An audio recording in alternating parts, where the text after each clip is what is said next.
Hey everyone! Today we're going to talk about failures. I'm going to give you my own perception about how I deal and how I see failures.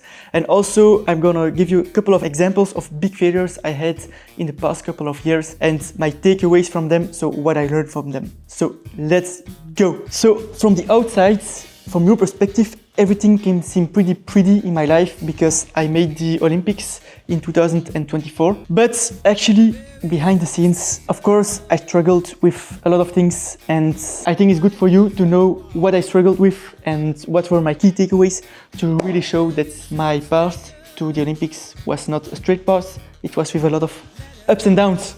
So let's go.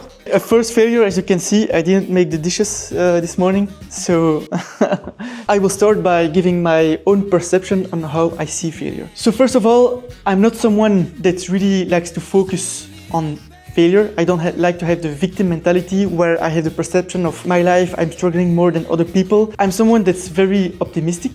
I think it's just anchored in my genes because I'm always seeing the bright side of things. I don't see a failure as a failure, I see it as a learning opportunity. It seems like motivational talk because that's what motivational speakers are mostly telling, like, a failure is actually a learning moment in your life. But I'm really saying it like that. So that's truly my mentality. And I was looking to my notes in my phone to see if I wrote somewhere down all my past failures to talk about it in this video. But I realized that I never wrote them down. And that's really on purpose because I don't like to focus on my failures, only on my achievements. And I found notes in my phone with all my achievements, but not my failures. So there you see really my mentality on failures are just there to learn from it and not to focus too much on it. Be optimistic. People who make it are, I think, optimistic in nature. My shoes. Okay, that's another failure. Yeah, the storage of my shoes.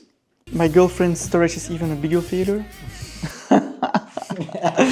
When I reflect back on the past years, I realized that the biggest personal growth moments were after a failure. It's really after a failure that I realized, all right, I have to change parameters into my life to get better. And so I realized that I need failure to grow. And that's where I wanted to say that I never want to live in a fully comfort zone, because I know when I'm in comfort zone, that's the most dangerous moments in my life, because that's where I don't grow and I just stagnate.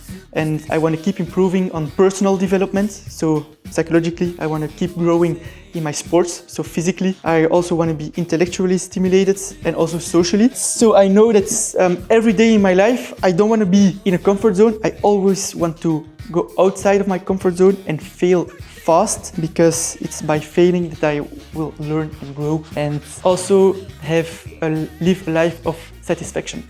Because learning means getting satisfaction, and having satisfaction is a big part of being happy in life.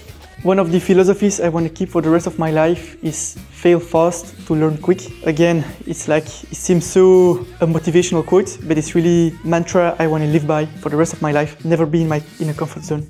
And right now, I'll tell you, I'm not in the comfort zone. There are a lot of things not going well in my life, which is great because that means I'm learning. I'm adapting and learning. Survival of the fittest. That's what Darwin said, right? Now that you know my perception on failure and how I deal with it, let's go to the next chapter. 4 big failures I had in the last couple of years and my takeaways from them, so what I learned from them. Let's go. Let's dive into the real stuff. My 4 big failures in the last 2 years. Of course, there were many more, but these are 4 ones I can commemorate quite well because they were painful. My first big failure has nothing to do with sports. It was linked to my studies. Back in 2022, the year that I graduated, I wanted to achieve the biggest, nomination we can get in studies. It's called magna cum laude, when you get a certain grade, and I wanted to get this highest grade at my university, but I was just 1% shy of this grade. And this was all because of my last exam or master thesis. It was like a big paper I had to write, and I was just shy of 1 point. If I had had this point, I would have had this biggest grade, and it was a big frustration because I worked super hard for it. My conclusion there was that it doesn't only matter to work hard, just blindly grinding through every day, but what's also super important, besides just working hard, is work smartly. And when I asked my teaching assistant what I should have done more to get this highest grade, he told me you just had to publish your paper in a scientific publication, which was super easy because I already had done all the stuff. It was just copy pasting the stuff into a scientific publication. And had I have known it beforehand, I would have had easily this highest grade. I didn't work smartly. I didn't ask the right questions in the beginning. I just grinded blindly every day. So my conclusion there was, John, in the future, you can aim high, because I knew now I was capable of being among the best, which I translated later on to the sports. But I also had to be smart. I have been much smarter in my approach in sports. Look back at my ChatGPT video of how I made it to the Olympics. It's one of my previous videos, and there you see that I learned from my past mistakes. I knew I could make it to the top, but I also had to play it smart.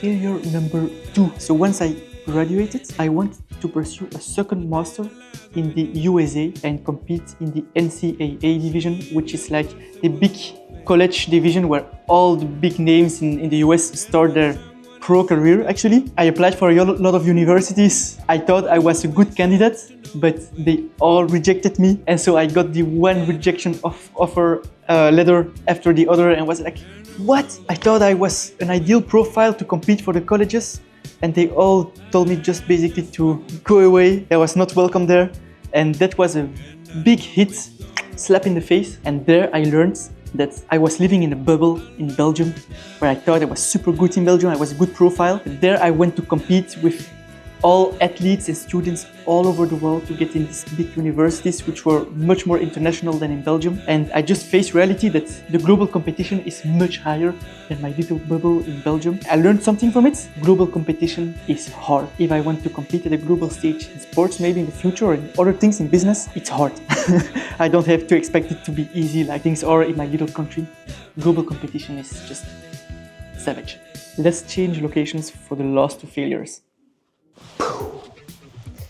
Third failure, speed. If you have followed me for a long time already, you know that in the past couple of championships, with championships I mean European championships and world championship, I got dropped every time in the last 100 to 200 meters. It was so frustrating. I lacked speed at the end, and that was a big failure because I was like, all right, will I ever be able to keep up with the best guys in front? And so I learned my big lesson there. I contacted a lot of different coaches and athletes. They gave me feedback on what to implement in my training. I changed important parameters into my training. Together with my coach, we focused more on speed development, and then the result came at the Olympics last summer, where I qualified for the Olympic final against all odds, and I was able to finish third in the semi-final with a good last 100 meter sprint. That was a big failure that I turned into a big success at the end. My fourth and last failure is that I don't have a shoe sponsor like most of the professional athletes of my level have in the whole world. I don't know why. There are a couple of reasons why, but just shoe brands don't want to sponsor me, or they're not interested. And in the beginning I was stressed out if I would ever be able to survive as a professional athlete. But that's why I started doing this stuff on YouTube, on Instagram, etc. Started 2 years ago on Instagram, 6 months ago on YouTube, and over the years it helped me to create sustainable living. So I can now sustain a living completely for social media, and this actually has been life-saving for me because I will never be dependent on a brand to survive as an athlete, so I can keep doing what I like until I'm 90 years old maybe. And so I turned a very weak point of me to being completely dependent of brands. If I would have gotten a contract from a brand 2 years ago, I would have never invested that much time in social media, and then I would have been 100% dependent on a brand. And if I would have gotten injured, I would have lost my contract and then be there without any financial income to survive. Thanks to not having a contract, I invested in social media and can now survive without a brand. So I turned a weak point into a very, very strong point. So I have now a very strong position where my performance, if I don't perform, I still get an income because of you guys watching my videos. So as conclusion, a failure is actually a learning moment. One thing I wish for everyone watching this video is that you won't live a life that's too comfortable. I hope that you will fail fast so you can learn fast and live a life of fulfillment and satisfaction. That's a beautiful ending to the video, guys. See you in the next one. Ciao!